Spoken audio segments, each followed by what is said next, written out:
began filling the lines on the east end of the city after we got the new 32-inch butterfly valve in on Thomaston Avenue. We did that deliberately, slowly, and carefully so as not to jolt the system and cause further problems or potential leaks or breaks in the system. That took quite a while to do that. We've never done it before. I think it took a little longer than we had expected. But at 8:30 last night, we were able to begin increasing the pressure and releasing the 30-inch pressure line into the system to fill that. Overnight, most of the system has filled up. At this point, there is water throughout the system. Everyone should have water at this point. I know there was an issue a little bit earlier today after we announced that we discovered with East Mountain. Part of that problem was an airlock in the tanks, and those homes are fed exclusively by the tanks up there. So if the water didn't get into the tanks, the homes weren't getting water. But once that was identified, we were able to get up there and rectify that. There are a couple of other places in the city at very high altitudes that may not yet have water, but it's on its way. But what I would say to people right now is most people should have water. So if you don't have water, call 311 or call the water department, and we will try to get out there to see what the problem is. I know people are posting a lot on Facebook on the neighborhood things. I'm not going to tell you not to do that. That's fine. But that's not the way to communicate best with the city. So if you are having a problem, please call us. Then we'll know about it, and we can get out there as quickly as we can to try to address it. So we will be doing the testing. We haven't done it yet, right? We're going to do the testing later today. So 24 hours will bring us till tomorrow, and we expect to have a clean bill of health going forward. If we don't, then we'll test again in 24 hours. And schools, which have been closed for 3 days, we will be opening schools tomorrow. So all of our schools at this point have water. There are 2 schools that are having a little bit of a problem with a backflow valve. As the water went on, they popped out, but we're in the process of repairing those. But we, at this point, fully anticipate going back to school tomorrow, Friday, and Monday, and then they're off for the rest of the following week for their holidays. So with that, I'll just ask Brad to come up and talk a little bit about what they've been doing, and then we'll take any questions. Sure. So thank you. As the mayor said last night, late last night, we went live on the 30-inch high-pressure main into the east side of the city. With that came a lot of inherent risk, which we spent the entire night trying to mitigate. We had full crews of guys on fire hydrants at key locations, making sure that we were forcing air out of the system. Like I said this morning, on the radio this morning, the big risk for me was not so much the mains. That was a risk, but I didn't want to blow people's service lines out. A lot of those service lines where they connect to the main are old. I mean, really old. Probably, when your house was built, and there are some old homes over there. I didn't want to blow those out because repairing a main is one thing. Repairing 2,000 or 3,000 water services is completely another. Now I'm digging up every single yard trying to get those things repaired so people have services. I know people were aggravated. I know people were upset with me. That's fine. I'll accept that because we didn't blow out a single service main on anyone's house. So there's a difference between me saying I wanted to fill the system with water and then add pressure, and that's what we did. So when I said, hey, the system has water in it, and everybody's, well, I got no water in my house. Well, that's because we're adding no pressure. We're not pushing it into your house. So I needed to make sure that nowhere did the water, the high pressure water hit a cavity, hit an open line, hit a line that had nothing but air in it. Because all that would have done was just blow the line apart or blow your service line apart or just cause problems that we didn't want to get into yesterday. So we went slow on purpose. Now overnight, system is fully pressurized. We ran into some problems with some frozen vents, some frozen hydrants. Obviously there's been no water or no running water in some of those lines for days now. So we ran into some issues on our tanks. Some of them were airlocked. We had to go out, relieve the air. Some of our pumps were airbound, like just normal things that we were anticipating, just trying to find all of them, trying to get to all the problems. And now the issue is, or not an issue, the fine line that we're walking right now is everybody has pressure, everybody has pressured water. We turn on the pump stations to fill the tanks, that steals some of the water. So people woke up this morning and their pressure was great and everything was fine, and now we're trying to fill the tanks because the tanks kind of feed the higher elevation areas of the city. So now we're trying to feed those tanks so those people have normal pressure, and that's stealing the water. So we're walking a fine line between stealing the water and filling the tanks, and we're running it on cycles so nobody's going without water at this point. But the water pressure is going to fluctuate as we get our system full. Today, hopefully those tanks will get filled up. I'm running the treatment plant at maximum capacity right now. The treatment plant can't pump any more water to the city. So we're doing everything we can to put as much water into the system as we can safely. I still don't want to pump, 250 pounds of pressure down Thomason or down through Watertown, because that could cause all kinds of other problems. So as much as we can do safely is what I'm doing right now to mitigate anything happening. But as we stand right now, no one in the city has no water. Everyone has water at this point. You might have very little pressure because you're existing solely off of Hitchcock Tank or East Mountain. Even East Mountain is almost full at this point. So those people should be perfectly fine. But there are other high tanks behind Blackie's over near Cheshire. There's a water tank that feeds that whole community. That's the highest point in our system. So that's the hardest point to get full. That's where our focus is going right now, is getting water into those tanks and making sure that we're doing it safely and making sure that we're doing it without causing further problems or robbing Peter to pay Paul to get the tanks full. We're trying to not take too much water out of the system to get the tanks full, and that's kind of the fine line we're walking right now. But all it's going to require is a little bit of patience today, and it's also going to require a little bit of I know you've been without water for 4 or 5 days, and I know when you got it this morning, it was exciting, and everybody was happy to get it, and people start doing laundry and doing the dishes and doing everything that they haven't been able to do. Well, it doesn't exactly help. And I'm not telling you not to do those things. Obviously, it's your home, it's your water. What I'm asking is that you allow us to get our system full and get it under control before everybody decides that they're going to do the routine things that they haven't been able to do for the past few days. And with that, I'll hand it back to the mayor. Thank you. Thanks. Just before we take some questions, I just want to remind everybody that if you do have water flowing now, you still should boil it before you drink it, make baby formula with it, or use it to prepare foods until such time as we get the test results back. So same thing for restaurants. Until those test results come back, they should all remain closed unless they have a completely separate alternate source of water from the city system. With that, does anyone have any questions? I think just sort of expanding on the last thing you just said and the last thing Brad just said, I think because this has been such an evolving situation, and where we are now almost feels like, okay, we're in a solid space for today as far as how this has been going. Can you be very clear about what people cannot, should not be doing with the water in their home?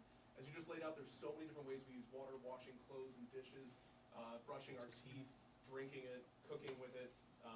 There's a million ways we use water. Can you be very clear about what we should and should not be using our water for? I'm going to ask our health director, Aisling McGuckin, to answer that. She's the expert in that stuff. So, thank you, Mayor.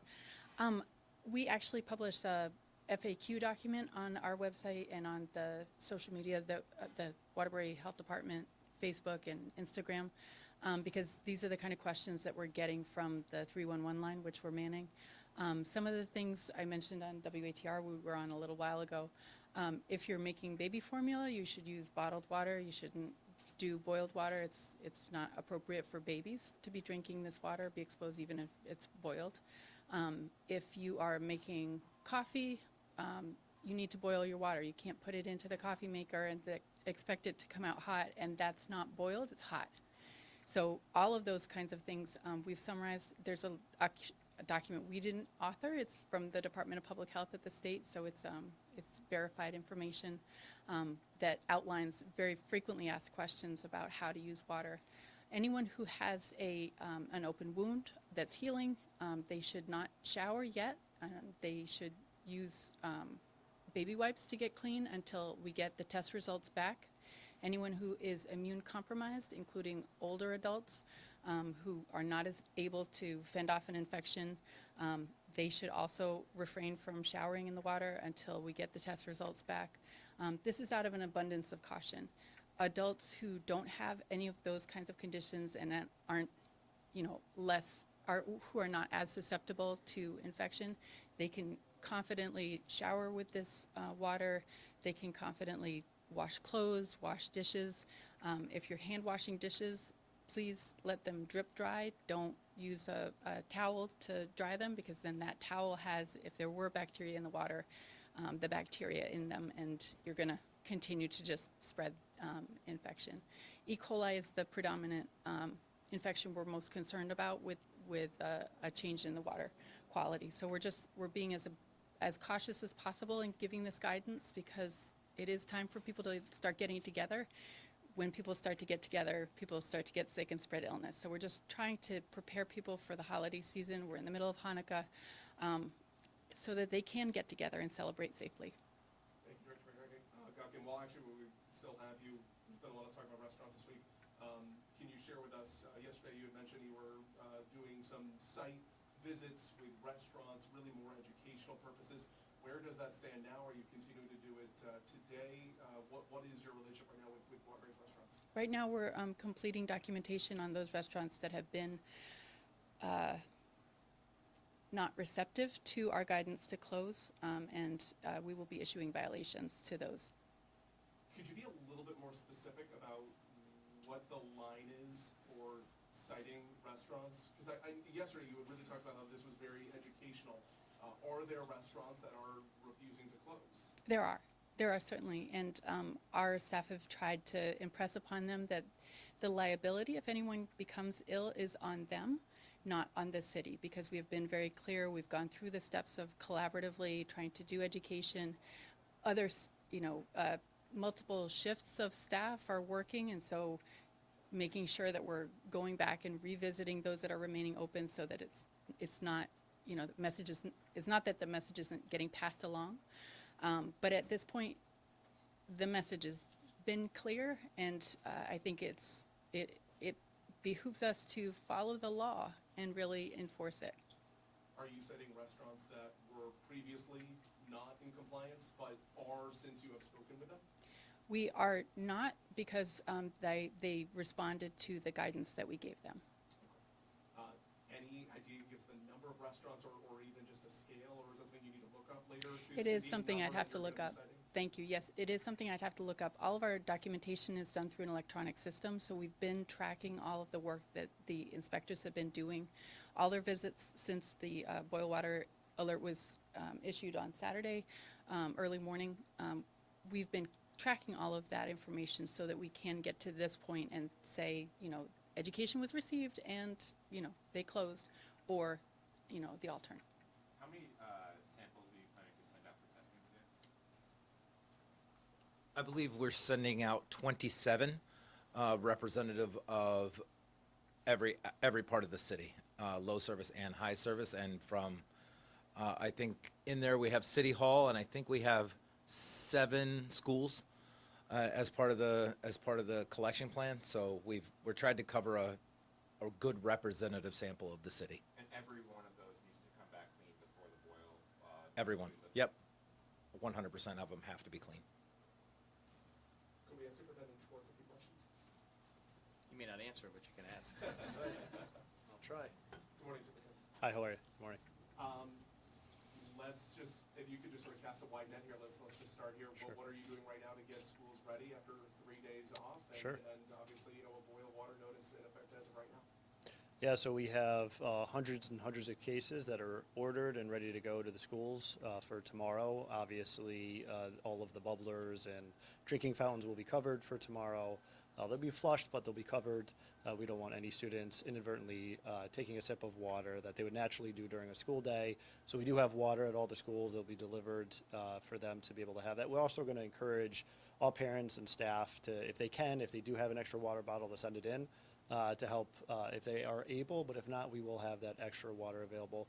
We're also taking extra precaution for all of our food services, making sure that we're abiding by the health department's recommendations, whether it's food preparation and food handling, so that students are safe when they eat their food. It's assumed that food is obviously being prepared off-site if this boil water order is still in effect when school starts tomorrow. So the good news is we've had a few days to prepare for this, obviously, and so a lot of the food is already prepackaged, being able to be delivered. Those that the food that isn't prepackaged, it will not need to be handled and cooked regularly. We'll be able to cup that food in and do it in a safe way for students. This might be turning into the health department's territory, but you had mentioned yesterday about the concerns of not being able to open school today were things like not being able to flush toilets and Yep. sanitize spaces. Yep. Obviously, the former is no longer a concern, but Right. the latter, can you still safely sanitize schools with the water that is currently at your hands? Our chief sanitarian has been working closely with the director of food services to come up with alternatives. There is guidance from the FDA food code within the food code to provide alternate solutions in the case of a water emergency. Things like using spray Lysol or something that's, again, prepackaged, is not a mix that has to be prepared with water, are a safe alternative in order to sanitize surfaces. What are these school days being? So in the state of Connecticut, we're required to have 180 school days. Waterbury Public Schools right now on the calendar has 181 scheduled. We also have some days that are coming up that are possibly professional development days that we can look at. And so we'll either make them up throughout the school year with discretionary days, and just like a winter storm, we will have to make that up at the end of the school year. But we do have to hit the 180 mark before June 30th. Question for either the mayor or Bradley. Earlier this week it was talked about how kind of this was an unlucky series of events that kind of cascaded upon one another, but you're also dealing with a system, and the original break was on a pipe that was over 100 years old. I guess through this experience, what have you learned? What lessons have you learned about your own system, and how might those be applicable to other cities, municipalities, water systems that have similarly old, aging systems in Connecticut? So, having not been in this position very long, I had not really had the opportunity to kind of thoroughly learn it. I've been given a rookie quarterback crash course in what this system, how it operates, and some of the key things that it's missing. I learned a lot of that during the Huntington Avenue break earlier this year. At that point, I started putting plans together with the mayor's office to roll out a pretty extensive capital plan for the next fiscal year. I wasn't this budget was already obviously already set. With this break, I learned that there are actually places that infrastructure should exist that doesn't exist at all. It's given me a much better understanding of the things that need to happen and the timeline that they need to happen in, which is why both myself and the mayor agree that we're not going to be waiting for the new fiscal year to roll out a budget that I think will at least attack the immediate needs that we have right now. There are things in our system, valves in our system, and pipes in our system that need to be replaced, that needs to happen now. We can't wait for it, and we're not going to wait for it. I think this has shown us that when you, throughout the years and over the decades, and you just let things kind of fall into disrepair because they're working, it's not the correct approach. And that's not to say people made incorrect decisions or, it wasn't in anybody's forefront, but those things need to be addressed immediately. And so that's what we're going to do. So this, obviously this break that is on Thomason Avenue right now, the whole city has water right now. So I'm not under the pressure of making this repair in order to get people water back. This repair is just sitting dead in the road right now. So we're going to rip it all out. We're going to fix everything. We're going to put new pipe in the ground. We're going to put new valves in the ground, new air reliefs, new everything that we need in order to make this all brand new in that area of the city. And when we do, we're going to hook up our brand new 42-inch main on Thompson Avenue to it, which is going to lead to, a robust level of stability that we haven't had in that area in decades. But being afforded the opportunity to actually have that time to do that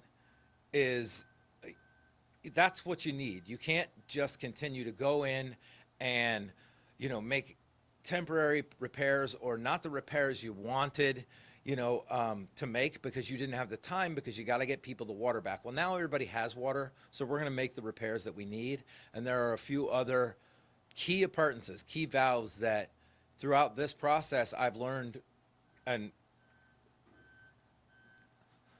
one of the problems is that a lot of these things don't exist on maps. And it's just, that's a fact for the city of Waterbury. And sometimes you don't learn what you have or don't have until you're in the ground. Now, we have done, our engineer has done extensive mapping, GISing. For the past 5 years, we have been working as diligently as a person can work on getting the things that are in the ground on paper, so we know where they are. A lot of what we have are called old 40 scale maps and 400 scale maps that, they were actually like blueprinted.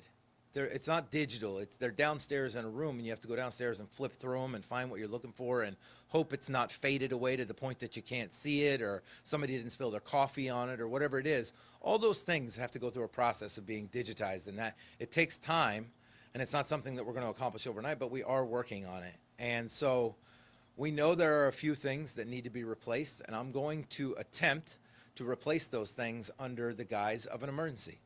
Because it is an emergency, right? If those things go, we're back into a situation where people are losing water. And my job in this city is to ensure that people have water.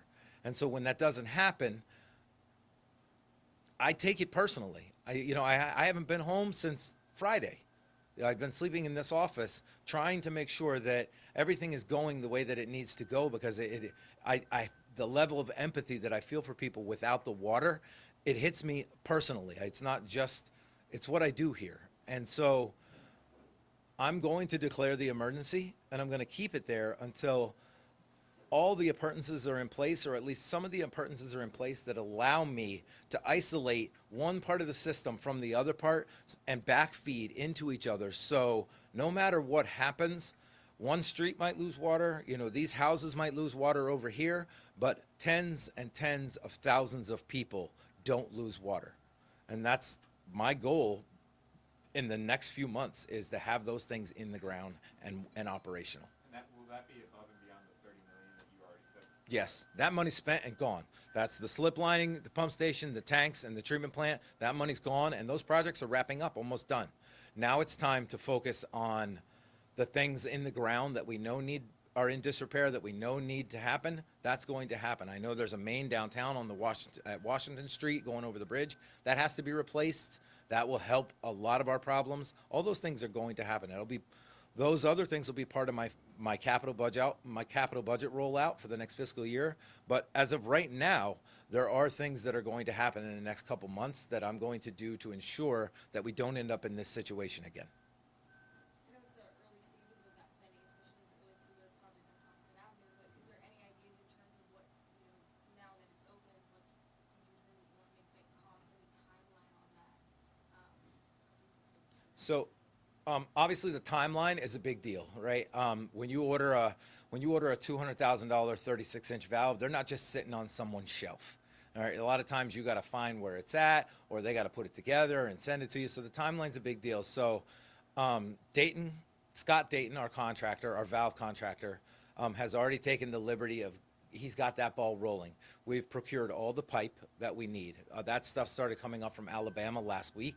It's on site now. So all the ductile iron, the fittings that we need to go from concrete pipe, which is existing in the ground, to ductile iron to build the kind of ductile iron manifold that we need in the ground right now. That's all on site. I would like to say a personal thank you to my very close friend at Regional Water Authority and MDC, who both graciously reached out in like kind of my lowest time of need and said, we have these parts. Send somebody over in a truck and get them, replace them when you can.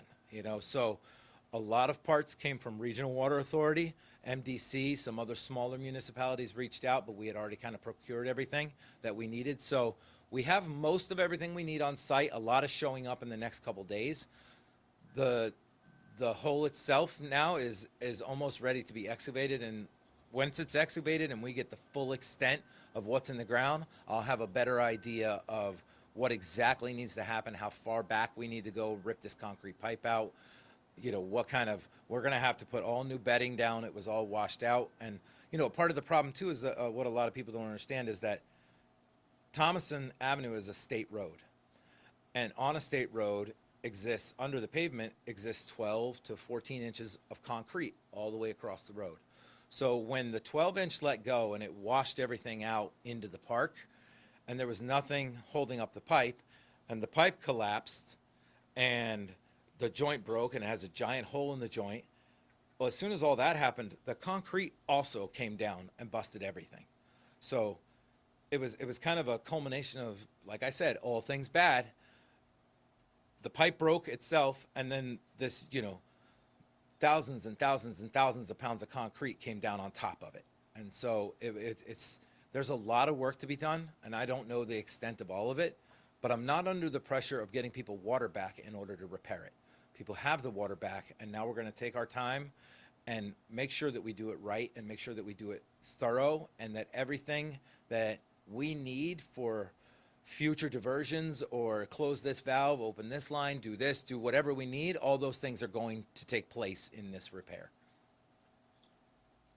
I have one last question for the mayor. I know we're not celebrating anything right now. We laid out the plan on Monday and have so far avoided any major setbacks, and people have water in their homes this morning. How are you feeling right now?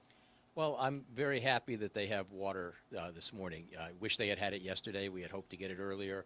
Some of this took a little longer than we thought. But I am glad that we're back to where we need to be at this point, and we're getting this all finalized, especially given that next week is Christmas. You know, the students will be back tomorrow. They're only going to be in school 3 days before they're out for their Christmas break, and they'll all be home. So this will make the holidays a lot better for people. We will continue to push, you know, to make sure that we're putting things in place that will keep this from happening again. I don't think anyone can stand here and tell you that in any water system there's never going to be a break or a leak or a problem, but if we can contain it in a much smaller area, it'll make a big difference. So I'm also happy that, you know, we're starting to work on those plans as well. So and I feel good because in this community, people have come together, right? A crisis can bring out the worst and the best in people, and it's done a little of that throughout this crisis. But the majority of people, it's brought out the best, and they've looked out for their neighbors. They came to volunteer. If they had water or showers, they made them available to each other. That's what a community is all about, and that's what makes Waterbury such a terrific place. And we saw much more of that here than we saw of anything else. So, so that makes me feel happy too as we go into this holiday season. And the last thing I just want to let people know, I didn't mention this earlier, is because we're still waiting for the testing, the water station at Municipal Stadium remains open today, and we expect to open it at least early tomorrow because we don't know what the test results will be, so people can continue to get potable water, and then we'll probably phase it out after that. So, any other questions? Given that you go as far as to declare disrepair an emergency, what are your main concerns with the systems at this point? My main concern with the system is my ability at this point to manipulate the system to ensure that everyone has water.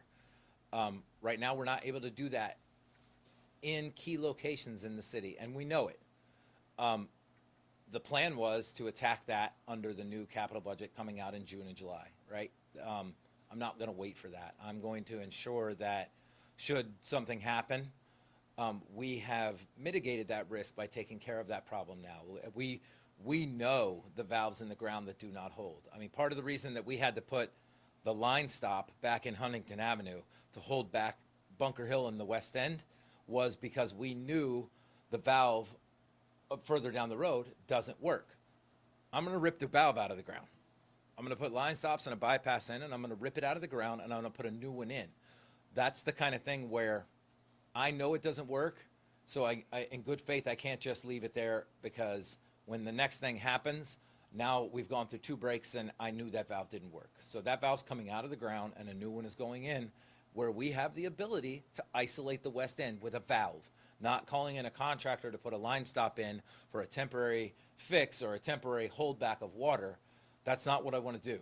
I want Waterbury's appurtenances to be in the ground, and I want to be able to operate them. So my concerns are that we get to a point that I don't have those kind of problems, that the water department doesn't have those kind of problems that are existing. And, you know, it's been overlooked. It's not broken. Hey, let's not fix what's not broken, those kind of things. Well, it's broken now.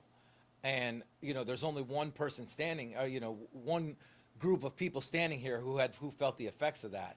And in hindsight, it's easy to say, it wasn't a big deal. It's a big deal now, and it's going to come out of the ground now, and it has to. We have to get to a point where I can say, all right, let's isolate East End. Let's hold the water back on both sides of the city. Let's isolate low service. Let's divert low service. All things that this system, when designed, was capable of doing. It's not a design flaw in the system. The system is designed beautifully. There are 3 transmission mains, 1 low service, 2 high service. 1 high service goes down, you could feed the entire city with the 42 or the 30. We're feeding the entire city with 1 transmission main right now. It's designed beautifully. It's the maintenance and the uptake or the upkeep and everything else that kind of fell by the wayside through the decades. And now we're paying the price for that, and those things have to be fixed. So what I've learned and my concerns all kind of fall back onto that platform. We have to do the work that we have to do. Thank you all very much. Hopefully we won't see you all again in the near future. I hope you all have a very great holiday. Thank you for being here. Merry Christmas, everybody. Thank you, guys.